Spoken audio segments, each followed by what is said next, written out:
All right, grade 10s. Today is the day that I want to introduce you to your practical assessment task for this year. This is basically counting as much as your final practical and your final theory examination, namely 25% of your year mark is this task. So it is of utmost and vital importance that you actually understand the topic and the requirements of this task. So I'm quickly, what I want you to do while you are watching the video, I hope that you have the ability to look through the PAT at the same time. If not, perhaps read through the PAT first, watch this video, well, pause this video, read through the PAT, and then watch it again so that you get familiar. And then throughout the next couple of weeks, I'm going to guide you through all the different requirements of phase 1. Let's quickly look at your term plan. So phase 1 is due on the 28th of May.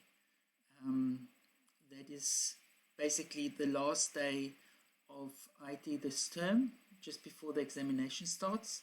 Now remember, examination might not happen or might be postponed for this term, but I would like to keep this hand-in date for the phase 1 of your PAT as it is.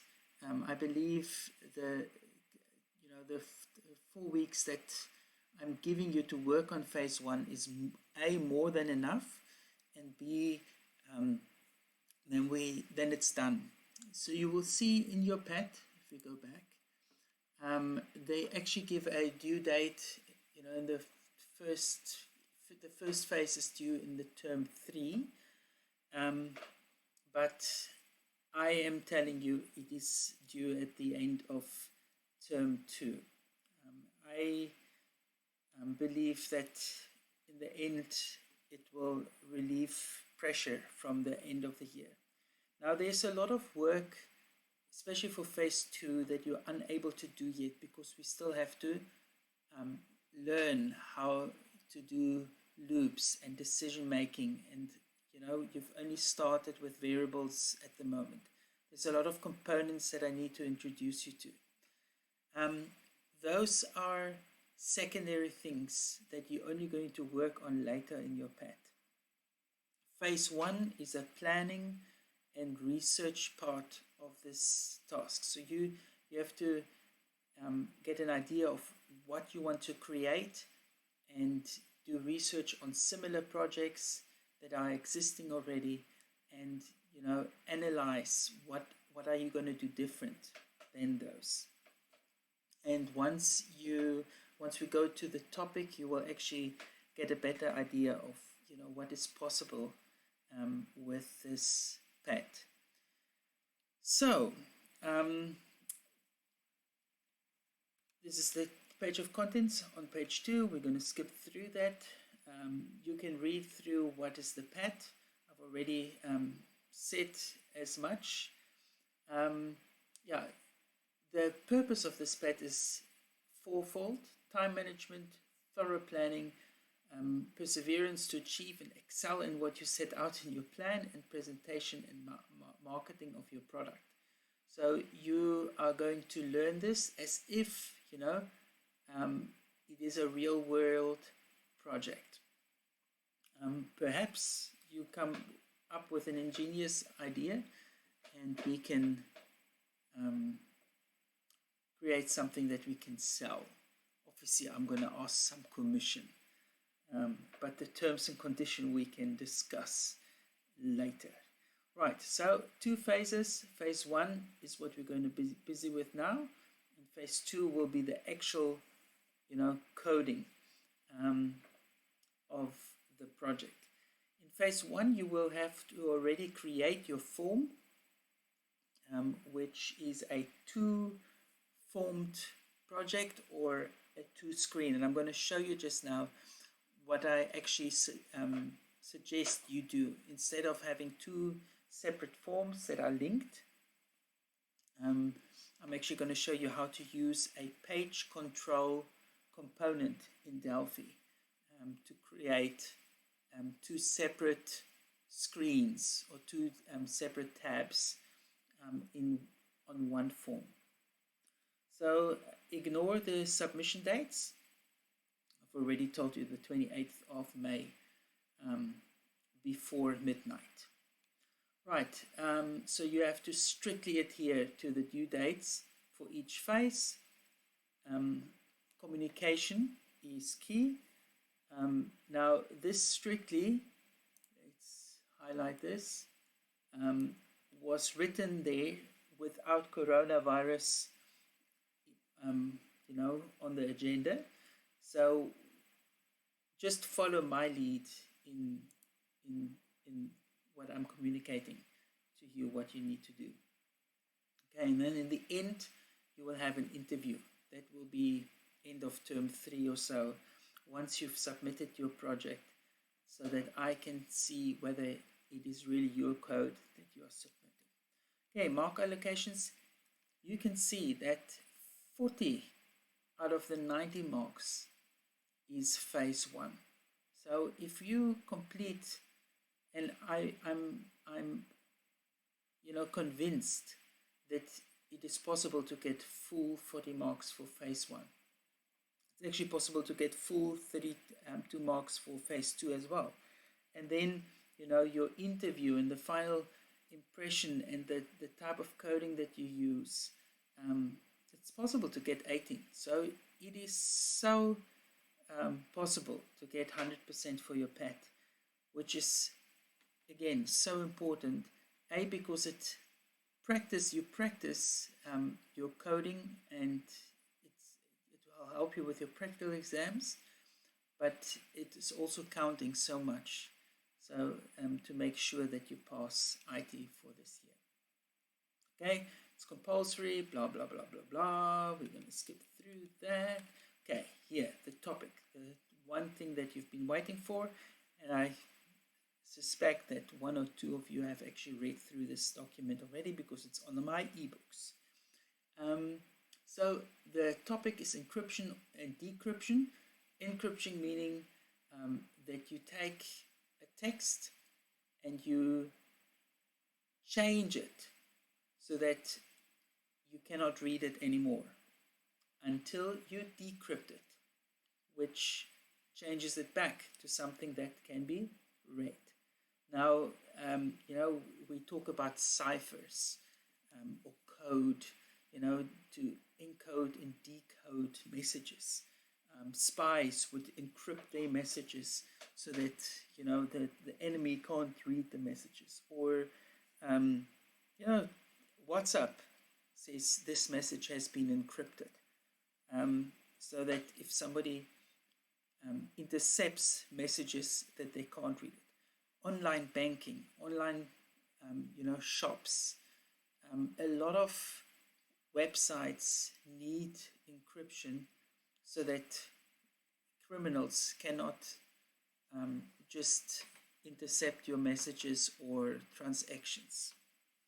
So the task that you're given is to create some sort of algorithm or cipher that will encrypt text and decrypt it if you have, the key. So it's a program that can receive messages but also send messages. All right. So yeah. So it's the two things of encryption and decryption, and your program has to have two different ciphers. So let me highlight this, and this is important. Okay, the program needs to have at least two different ciphers. I was wondering if I can change the color, but I'm not so sure. Do you see anything like that? Anyways, okay, it has to stay this color. So two ciphers. One needs to be an existing cipher. So there's a list of ciphers that you can research, and then you have to have one that you develop yourself. So existing cipher as well as one that you develop yourself. So you can read through them, just follow the links and do some research. And then for the one that you can develop your own, here's some example or some ideas of what you can do. As children, we would send each other messages, and then we would have like a code. A is B, and B is C, and C is D, or 1 is A, and 2 is B, and we would make up our own alphabets. That's how we kept ourselves busy without cell phones and iPads and PlayStations. So obviously, your cipher needs to be a little bit more complicated than that. So let your brains, think, and the more difficult it becomes, and the more difficult it is to crack, the more powerful your program actually becomes. Okay, so your program must comprise of one single logical related piece of software,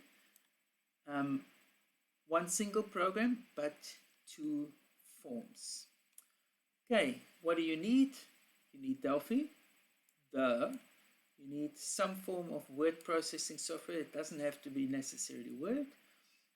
Could be open source as well, but somewhere where you write down your research and your IPO input, process output tables, etc., that I'm going to talk about now.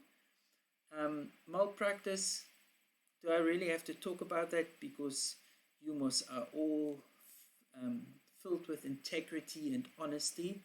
So it's, you have to do your own work. You cannot submit somebody else's work. If you do, you need to acknowledge it, and so on and so on and so on. And if you do not adhere to any of that, there will be a penalty. And you might even not be able to get a mark for your PAT. Non-compliance, if you don't do it, you will fail the year, bottom line. Okay, requirements, a GUI based on sound human-computer interface principles, which, nice components, neat form, etc. And then this one, the text file. So just pause for a moment, not really literally the video, because then you can't hear what I'm saying. And if you unpause, it will continue anyways. So just in your thought process about this PAT. So a text file is something that can store data, so that when you open the program or when you close the program, data is not, that it doesn't disappear. So you could, for example, decrypt a message and save it into a text file so that it's available for later use as well. Or you can copy that text to a file and give that file to somebody else who has the same program, who can then use their program to decipher that message. So it could be something that where you save a message into, but also read that message from. Now, it's very, very easy actually to read and write to a text file, and I will show you how to do that later on when we're back at school. However, in your planning on how you're going to use your program, I want you to think about, do you want to make use of a text file? Would you like to be able to store data, for later use? Would you like to receive data so that you don't have to type in the message all the time? So just think of those things when you design your program and when you think of the topic. How are you going to handle data storage? And so you don't need to know how to do it, you just need to know that you will be able to do it. All right, does it make sense? I hope so. Okay, and then you need, any other data structures that will be relevant to your program if you get stuck. Okay, I'm available, so that's source number one. I mean, I don't know if you've heard about this amazing website. I think it's called a search engine. Oh, I can't think of the name. Help me out here. I think it's something with a G. Yeah, Google. Google is amazing. All right. So if you have questions or you don't know what, Google, and then you might find, the answer. If I can't help you immediately, the internet has a lot of resources. If you use or if you find code that helps you, study it, make it your own, and then you can use it. Otherwise, if you copy code, just make sure that you reference that it wasn't your idea. All right. Then the interface, the graphical user interface, two forms or screens. And let me quickly, and this is the, design principles again. Let me quickly bring over the form. Okay, so with this, if you search page control, it looks like something like this. I would suggest that you select it and you go to, in your properties, to go to align and align it to client. So now it is actually, so if I change the size of the form, my page control actually is aligned to the form, so it moves with me. But there's nothing in there, there's no pages. So if you right click on here now, it actually gives you an option to select a page. It says there tab sheet 1. Now that you can give a new name. For example, this is cipher 1. And now you can right click again and say new page. And this one you can give a caption saying, cipher 2. You can also say, encrypt and decrypt or whatever. You can have as many screens as you would like, but you need at least 2. So now, if I entered edit over here and a button, so you would now design your form. It doesn't have to be big. Something like this, and maybe a rich edit as, and a display area, something like that. And I'm going to make it smaller so it looks something like this. And maybe I'm going to put another button. I'm not going to design your form for you now. I just want to show you. So this is now on cipher 1. If it's on cipher 2. If I click on cipher 1, you see it's empty. Now I can also put a button over there.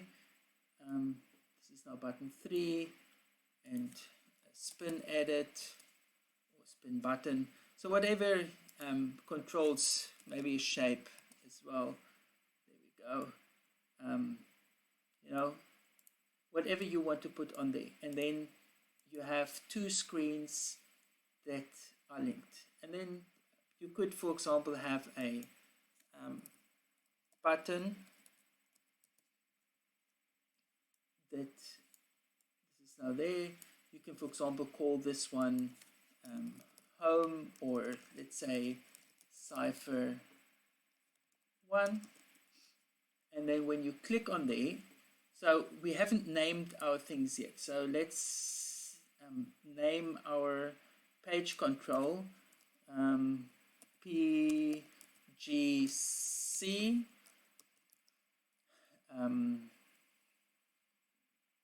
encryption. There we go. Now our cipher 1, our first tab sheet, we must just make sure that you select the actual page. So name, it says there tab sheet 1, we're going to call that now cipher 1, and we'll call our second page cipher. I can't spell cipher. I spelled it with an I, so let's do cipher with an I. Cipher underscore 2. Alright, so now if I click on this one, I want to go back to cipher 1. So over here, I can say PGC encryption dot tab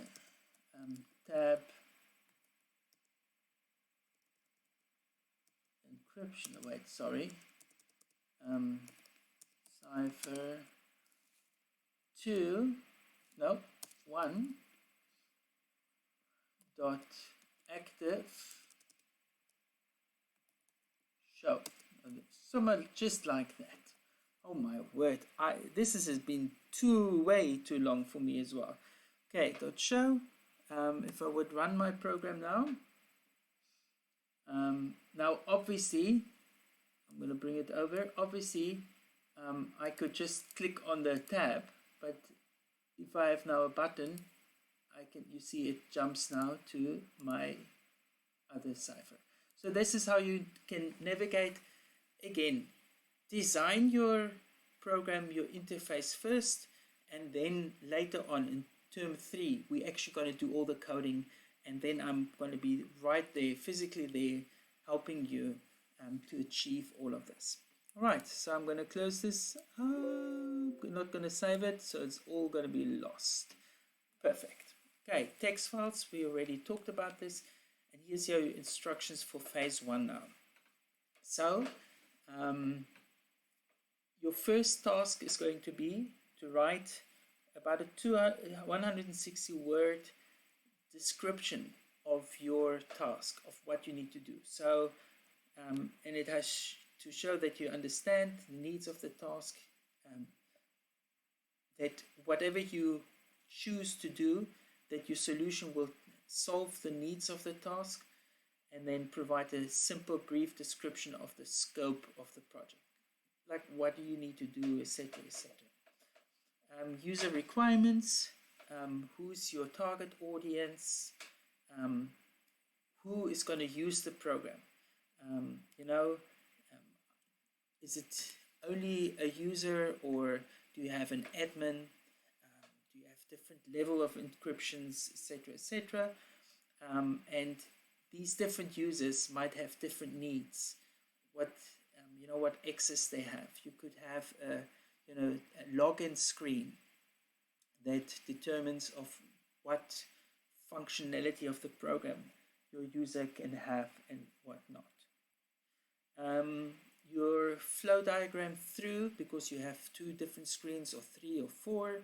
I need to know how does your program flow, and what happens where, and so on. So that's a flow diagram that you need to do, and then you have to design your interface with all these requirements. I'm not going to read through all of them. You can actually do that yourself. Let me do it like this. You can pause the video, unpause the video, and now you know all of them because you saw them. Alright, then data dictionary. The spelling is almost as bad as mine. There it's spelled correctly. So a data dictionary for grade 10, you don't know really a lot of data structures yet. So text files, if you want to use it, then just explain where you're going to use it, and how it adds value to the program. Right, and then the last thing that you need to do is to create an input processing output IPO table for your different data types and structures and validation. I will very clearly explain to you, I will give you an example of how an IPO table looks like.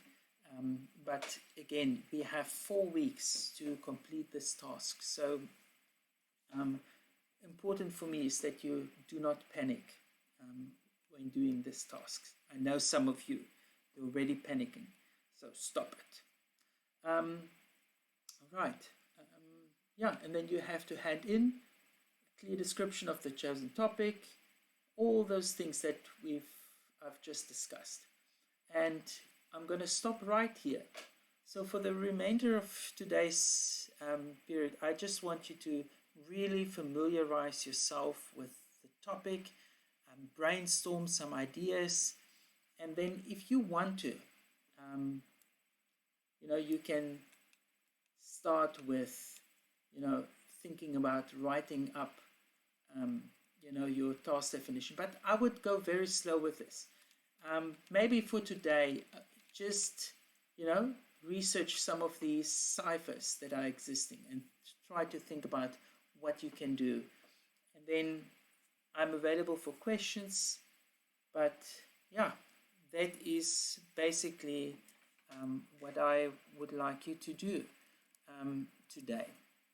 So I hope this video actually helped, and that you are excited a little bit about the PAT task. All right, guys, I'll chat to you soon.